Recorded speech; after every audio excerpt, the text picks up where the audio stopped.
Imagine a country where chess is not just a game, but a movement. A place where young talents rise from obscurity to challenge the world's best. Welcome to India, where a chess revolution is in full swing. 40 years ago, India did not have a single grandmaster. Today, they have 85, with 3 of them ranked amongst the top 10 chess players in the world. To understand how impressive this is, imagine a sport that is not so popular in your country. For example, in the US, you can take football or soccer. It's not a big part of the culture, so the US team is decent. They're not exactly world beaters. They're not favorites to win any serious international tournament. Imagine that in your lifetime, all of that culture changes. People get interested in the sport, you get government support coming in, soccer academies get set up, and you get enough top talent produced to make the US favorites to win the World Cup. All in your lifetime, in one generation. That's miraculous kind of growth. But that's the kind of growth India has seen in chess. Let's dive into the story of how this happened, this Indian chess revolution. Welcome to Agilo.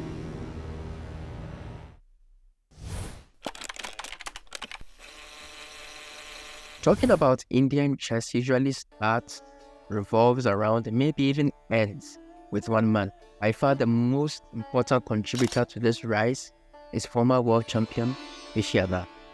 Although he grew up in a country with no grandmasters, not significant chess culture, his rise was meteoric. He's quite simply a genius, both in talent and in hard work. He became Asian junior champion at 14, became an international master at 15, became Indian national chess champion at just 16.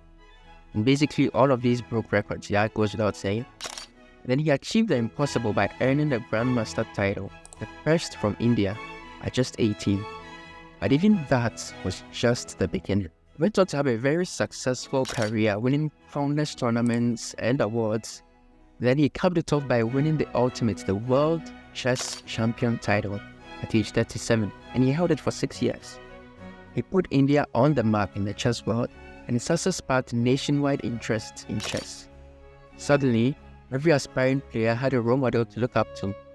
Parents began to see chess as not just a game, but a viable career path for their children. The entire culture of their country, their attitude towards chess, changed. Chess first started to appear in the newspapers and in the media because of my play, and I was competing for the world title, competing in the best tournaments and so on, and chess really started to appear in the media, and you felt this is going to produce a result. Already you could see that people are starting academies in towns, doing a lot of coaching, children's competitions, running out of space in halls to play, this sort of thing. There was some anecdotal stuff. And then slowly the number of grandmasters started to pick up. And then you could see that more and more people walk up to you and say they followed this, they followed that, and you realize it. We'll call this the Anand Effect. It created a large stream of people taking up chess, such as a lot of young talent. But how do you sustain those talents? That brings us to the second point.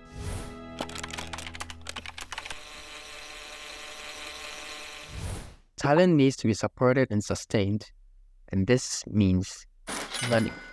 Chess players need sponsorships if they are going to spend all their time studying, practicing, traveling, and playing in tournaments. And this is often a big problem all around the world because, let me zoom in here for emphasis, there is not a lot of money in playing chess. Like, it's really, really bad. Only a handful of people, the very top, can make a sustainable career playing chess. Maybe less than 50. And this is worldwide. I'm sure Indian chess players also complain about lack of sponsorships like everybody else.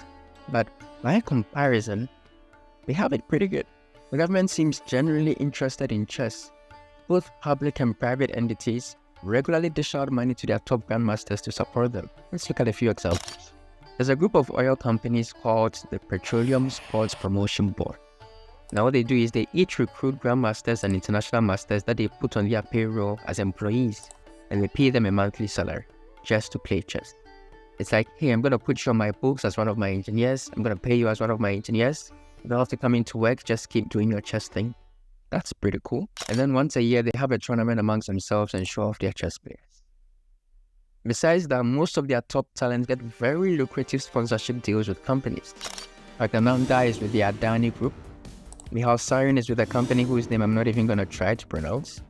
Gukesh is with Westbridge Capital. And Arjun Erigaisi signed a $1.5 million deal with a tech company in 2020. That's a lot of money, man.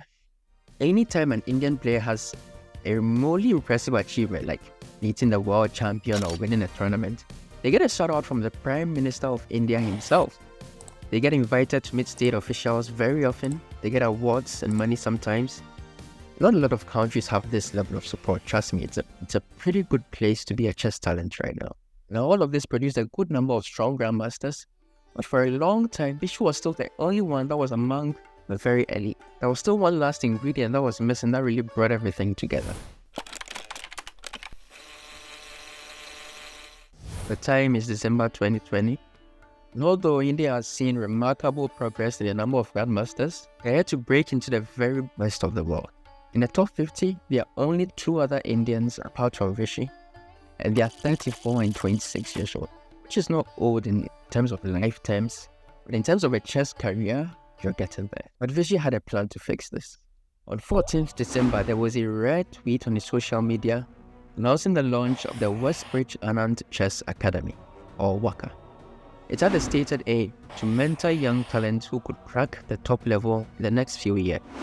So what he did was he gathered the most promising youngsters, mentored them personally, hired legendary trainers Yusupov, Ayovsky, Sandipan, Belfand, even former world champion Kramnik.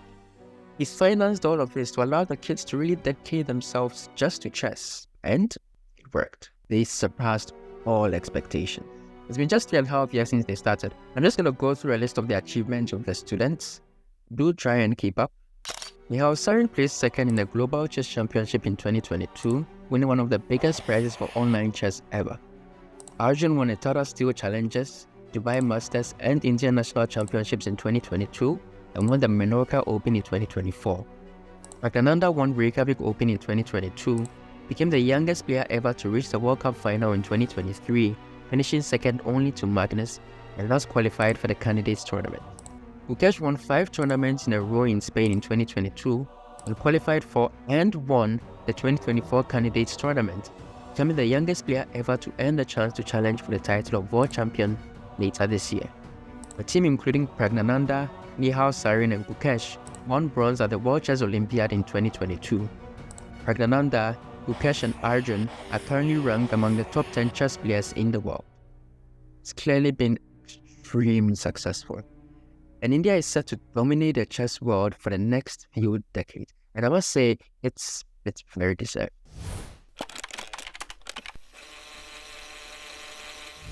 Now I'm going to add an extra bonus factor just for you.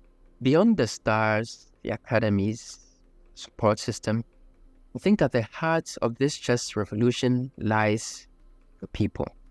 Take a look at these images. This is Praggnanandhaa when he returned to his school after becoming a grandmaster, and later when he returned home from placing second at the World Cup. This is Gukesh when he returned home after winning the Candidates. Look, nowhere else in the world do you get such large crowds of people waiting for chess players when they arrive home to welcome them. Just does not happen. Chess has seeped into the cultural fabric of India. They love the game and we love their players. One of the biggest chess channels on YouTube is a channel that focuses just on Indian chess players.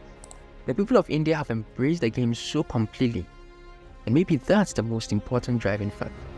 It's certainly why I think India is going to be at the top for a very long time.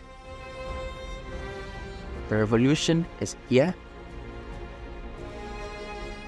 and it's only just beginning. Thanks for watching. Click on one of these for more amazing stories from the chess world.